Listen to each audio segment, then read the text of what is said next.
ওরা অনেকেই জিজ্ঞাসা করছে যে ডমিনারের টাইম কী করে সেট করবো। তো ডমিনারে আমার চাবি অন করা আছে, তো কিল সুইচটা আমাদেরকে অন করতে হবে। কিল সুইচটা আমি অন করছি।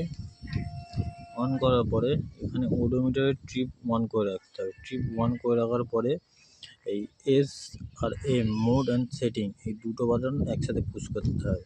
তো দুটো বাটন একসাথে পুশ করার পরে দেখো টাইমটা ব্লিঙ্ক হচ্ছে। টাইমটা ব্লিঙ্ক করার পরে মোড থেকে হাওয়ার্স চেঞ্জ হবে, আর এস দিয়ে মানে সেকেন্ডটা হবে।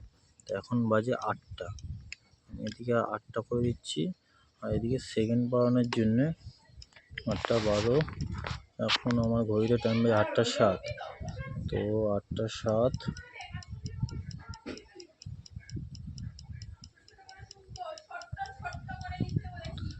বারবার পুশ করে 8টা 7 আমি 10 করবো।